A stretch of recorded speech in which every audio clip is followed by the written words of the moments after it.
My Pecan Tree Line Lane. I'm Larry Marble. It's the Christmas Eve Day edition of Down on the Farm. So neighbor, Christmas Eve Day gift. Of course, it's the 24th day of the 12th month, 2021. Thanks for coming down that Pecan Tree Line Lane this morning to have breakfast with old Hop Sing and I. He's got plenty of pure pork sausage. He's got peppered bacon. He has Nanny's yeast rolls, any type of egg you want. I like mine fried and runny. I think some of you like yours that way too. And he's got plenty of jalapeno gravy, glass of iced tea, or a cup of coffee, whichever you prefer. Neighbor, let's take a look at ag weather within this National Weather Service region that'll be occupied by places like Abilene or San Angelo, Ozona, Sonora, Junction, and Mason. Of course, today we could see record heat. We'll have plenty of wind, southwest winds 15 to 25, gusting 30 to 35. Abilene, you're looking for an 88. San Angelo, an 86. Ozona, Sonora, 81s. Junction, 81. Mason, we'll call you 83. Christmas Day, record-breaking temperatures expected. 83 in Abilene, 85 in San Angelo, 84 in Ozona, 84 in Sonora, 87 in Junction, and 87 in Mason. And then as we look toward Sunday, we will see record-breaking temperatures again. 87 in Abilene, 85 in San Angelo, 79 in Ozona, and 80 in Sonora, 83 in Junction, and 83 in Mason. So, neighbor, I think if Santa Claus is headed this way, he might want to dress warm when he's up in the air in that sleigh with those reindeer, but he's going to have to shed it down to shirt sleeves and shorts by the time he gets down to the ground to bring toys to your house. McCoys.com. McCoys wants to be your source for farm and ranch equipment and supplies specifically suited to your operation. Are you designing a horse farm or a new cattle handling facility? How about your 4-H or FFA project pens? McCoy's Farm and Ranch Specialist, Cliff Mollinex, can help. Contact your local McCoy's store at McCoys.com and find out how to get Cliff out to the farm today.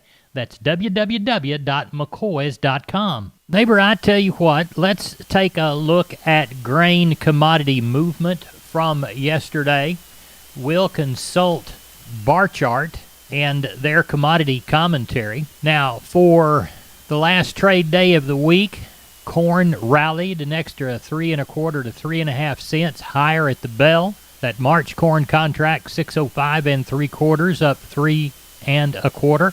Now for sorghum, which is important to this portion of the state and nation, the FAS reported 422,078 metric tons booked.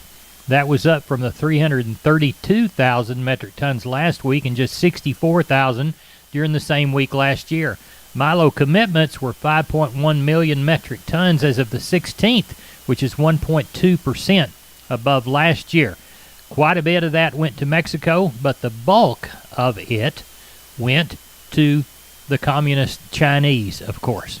As we look toward beans going into the holiday weekend, bean futures were 3 1/4 to 7 1/4 cents in the black. Taking a look at the meal, it closed $1.60 to $3.30 per ton in the black. The beans themselves, January closed at $13.32, up 3 1/4. As we look toward wheat, neighbor, we see that Chicago wheat faded into the close, ending fractionally mixed. KC closed 5 1/4 to 7 3/4 higher. That March Chicago contract, it's 8.14 3/4, up 3/4. March Kansas City was 8.61 1/2, up 7 3/4. As we look to cotton, at the closing bell, futures were off their highs, but still 25 to 40 points stronger. Weekly export sales, 243,913 running bales. The daily spot report says 23,959. The classing office counted 164,123 of upland cotton. The Cotlook A index, 185 points higher at 120.20, and the AWP was up 146 at 96.27. Neighbor, let's look toward our meats.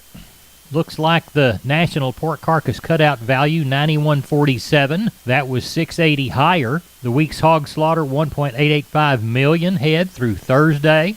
Lean hogs faded, a 5 to a 42 cent loss. February closed at 83.22, down 12.5. As we look toward the beef side of the equation, neighbor, looks like wholesale prices $1 higher on the choice and $2.12 higher on the select. Weekly slaughter looks like about 478,000 head. Now that choice select spread, neighbor, is only $9.99, and that's the lowest I've seen it in quite some time. Front month live cattle futures had triple-digit gains. Deese live cattle 137.05, up 130, and the January feeders were 163.45, up 167. Neighbor, there's a look at your commodities and your movement. Neighbor, with preferred cattle chutes, hay rings, corral panels, and more, McCoy's is ready to become your farm and ranch outfitter. Visit the McCoy stores in this region. I know they've got them in San Angelo. I know they've got them in Abilene. Stores near you. Find the products you need at McCoys.com. Neighbor, are you going to be cooking this weekend? Well, remember, pets don't eat what we eat, and if they do, it could harm them. Dr. Bob Judd is here with the Texas Vet Report to tell us what, how, and why not. When you think about the holidays and toxic foods, you always think about chocolate. And although it is toxic to dogs, there are lots of other ingredients in foods that are also toxic. Onions and garlic are very common in holiday casseroles and can be toxic to pets. The American Society for Prevention of Cruelty to Animals Poison Control Center indicates these foods belong to the alum family and can damage the red blood cells in dogs and cats, leading to anemia. Cats are about twice as sensitive as dogs, so if a pet is observed ingesting any of these ingredients, call your veterinarian immediately. If a large amount of these foods are ingested, inducing emesis may be necessary, and giving the pet activated charcoal may tie up the toxin and decrease absorption. Some pets will require intravenous fluids and a blood transfusion to survive. Lots of folks want to feed their dogs bones, and cooked bones should never be fed to a dog as they can splinter. However, any bone you feed a pet can cause a problem. So it's really not worth the chance of possible surgery to give your dog a bone. If the pet accidentally ingests a bone, your vet can monitor the bone's progress through the intestine with x-rays to make sure it does not cause an obstruction. Bouillon cubes are also dangerous for pets as they are high in sodium and can lead to increased sodium levels and can cause gastric upset, increased water consumption, wobbling when walking, tremors, and even seizures. Lastly, baked goods are usually high in fat, and if ingested by a pet, can lead to pancreatitis, which causes gastrointestinal symptoms and abdominal pain. I'm Dr. Bob Judd. This is the Texas Farm Bureau Radio Network. Neighbor, if you're a Texas landowner, you can give back to youth this hunting season. Jessica Dommel reports in this edition of Texas Wildlife Radio. Jessica? If you are looking for a way to give back this holiday season, there's still time. Chris Mitchell, director of the Texas Youth Hunting Program, says you can sign up to be a volunteer or a hunt master for the Texas Youth Hunting Program online. Landowners can also sign up to allow a guided youth hunt on their property. To contact any one of us, and we then arrange a meeting with the landowner to explain TYHP completely, see their property, find out what facilities, if any, that they have and that they will let us use. We don't need them, but obviously it makes it easier to run a hunt if there is at least some facilities available. And then we set them up with the agreement that they need in order to run a hunt so that we can provide them the liability insurance that we provide all of our landowners. We have a great safety record because of our volunteers and the training that they get, but the fact that we provide liability insurance to our landowners is a great selling point for the program. Mitchell said there's a need in East Texas.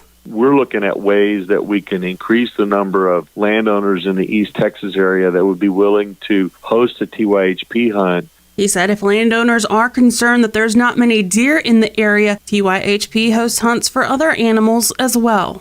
Each year, the Texas Youth Hunting Program takes young, inexperienced hunters on their first, or one of their first, hunts with a guardian. The hunts include mentors, lodging, and meals. You can sign up as a volunteer or a landowner on the TYHP website. That is tyhp.org, tyhp.org. For the Texas Farm Bureau Radio Network, I'm Jessica Domel. Neighbor, here's a shotgun look at the grains. Corpus Milo 1228, Corpus Corn 702, Houston Wheat 923, Houston Beans 1328, Texas Cotton 27,000 bales at 105.83. That's it for Down on the Farm. Good day.